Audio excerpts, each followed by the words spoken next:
காலை சாப்பாடு சாப்பிடக்கூட டைம் இல்லாமல் ஓடி ஓடி உழைச்சிட்டு இருக்கீங்களா? அப்போ உங்களுக்கு தான் இந்த வீடியோ. நிறைய பேர் பார்த்தீங்கன்னா காலை சாப்பாடை ஸ்கிப் பண்ணிடுறோம். அதோட பின் விளைவுகள் நமக்கு தெரியறதில்ல. ஏன்னா அந்தளவுக்கு டைம் இருக்க மாட்டேங்குது யாருக்குமே.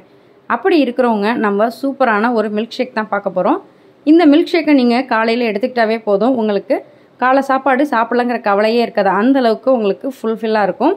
இப்போ இந்த மில்க் ஷேக் ரெடி பண்ணுறதுக்காக நான் பார்த்தீங்கன்னா செவ்வாழைப்பழம் தான் எடுத்திருக்கேன். இதை கட் பண்ணிவிட்டு எடுத்துக்கலாம். இதுக்கு பதில் நீங்கள் ஆப்பிள், கேரட் அந்த மாதிரி எனி ஃப்ரூட்ஸ் வேணாலும் எடுத்துக்கலாம். மில்க் ஷேக்கு வாழைப்பழம் ரொம்ப டேஸ்ட் சூப்பராக இருக்கும். இப்போ கட் பண்ணி வச்சுருக்க வாழைப்பழத்தை மிக்ஸி ஜாரில் சேர்த்துக்கலாம். இது கூட நம்ம சுகருக்காக நீங்கள் ஒயிட் சுகர் சேர்க்குறத விட நாட்டு சக்கரை, பனவெல்லம் அந்த மாதிரி சேர்த்துக்கிட்டிங்கன்னா இன்னும் உங்களுக்கு நல்ல பெனிஃபிட்டாக இருக்கும். இப்போ இது கூட நான் காய்ச்சி ஆற வச்ச பால், ஆனால் ரொம்ப ஆறிப்போய் இருக்கக்கூடாது, வெதுவெதுப்பான ஸ்டேஜில் சேர்த்துக்கிட்டிங்கன்னா உங்களுக்கு குடிக்கிறதுக்கு ரொம்பவே நல்லாயிருக்கும். இப்போ இது கூட நம்ம ஒரு பொருள் சேர்க்க போகிறோம். அது என்னன்னு பார்த்தீங்கன்னா, நம்ம ப்ரோவிடா அவங்கக்கிட்ட இருக்கிற அந்த பயோட்டின் பவுடர் தான் நம்ம வாங்கியிருக்கோம்.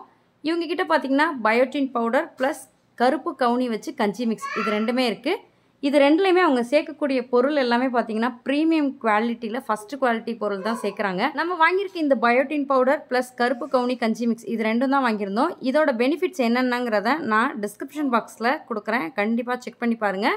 எக்கச்சக்கமான பெனிஃபிட்ஸ் இருக்கும். இப்போ நம்ம வாங்கியிருக்க இந்த பயோட்டின் பவுடர் தான் நம்ம ரெடி பண்ணுற இந்த ஷேக்கில் நான் சேர்க்க போகிறேன்.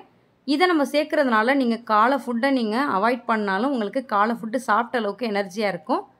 இது பார்த்தீங்கன்னா இதோட டெக்ஸ்சரே சூப்பராக இருக்குது. வெறுவாயில் சாப்பிட்றதுக்கு அவ்வளோ டேஸ்ட் நல்லா இருந்தது. இதை நீங்கள் 3-in-1 யூஸாக கூட யூஸ் பண்ணிக்கலாம். உங்களுக்கு ஷேக் மாதிரி பிடிச்சிச்சின்னா நீங்கள் ஷேக் மாதிரி போட்டு மில்க் ஷேக்காக ரெடி பண்ணி சாப்பிடலாம். உங்களுக்கு ஷேக் மாதிரி பிடிக்கல அப்படின்னா நீங்கள் வெறும் பாலில் கூட போட்டு ஆற்றி குடிக்கலாம். இல்லைனாலும் நம்ம தோசை சுடுறோம் பார்த்தீங்களா, அந்த தோசையில் கூட கிட்ஸுக்கு தூவி கொடுத்தோன்னா மசாலா தோசை மாதிரி டேஸ்ட் ரொம்ப சூப்பராக இருக்கும். இப்போ இதை மிக்ஸி ஜாரில் சேர்த்துட்டு எல்லாத்தையும் 2 பல்ஸ் விட்டுட்டு எடுத்திங்கன்னா சூப்பரான மில்க் ஷேக் ரெடி ஆயிடும். நான் சேர்த்துருந்த ஒரு வாழைப்பழம், 1 டம்ளர் பால், 2 டேபிள் ஸ்பூன் அளவுக்கு பயோட்டின் பவுடர், இதுக்கு பார்த்தீங்கன்னா 2 டம்ளர் அளவுக்கு நமக்கு மில்க் ஷேக் கிடச்சிருக்கு. இந்த 1 டம்ளர் மில்க் ஷேக்கில் எக்கச்சக்கமான பெனிஃபிட்ஸ் இருக்குது. முக்கியமாக நம்ம ஃபீல் பண்ணக்கூடிய ஹேர் க்ரோத் பார்த்திங்கன்னா ரொம்ப சூப்பராக இருக்கும். அதே மாதிரி நம்மளோட ஸ்கின் பார்த்திங்கன்னா நல்ல க்ளோவிங்காக இருக்கிறதுக்கு இந்த மில்க் ஷேக், இந்த பயோட்டின் பவுடர் போட்டு பண்ணுற மில்க் ஷேக் ரொம்பவே ஹெல்ப் பண்ணும். இது இல்லாமல் நம்மளோட டோட்டல் பாடியுமே நல்லா ஸ்ட்ரென்த்தாக நல்லா ஆரோக்கியமாக இருக்கிறதுக்கு ஹெல்ப் பண்ணும். கண்டிப்பாக இந்த பயோட்டின் பவுடர் வச்சு மில்க் ஷேக் ரெடி பண்ணி பாருங்கள், சூப்பராக இருக்கும். இந்த பயோட்டின் பவுடர் உங்களுக்கு வேணும் அப்படின்னா கீழே தெரிகிற வாட்ஸ்அப் நம்பருக்கு வாட்ஸ்அப் பண்ணி ப்ரைஸ் அண்ட் டீட்டெயில்ஸ் கேட்டு தெரிஞ்சுட்டு வாங்கிக்கோங்க. தேங்க்யூ.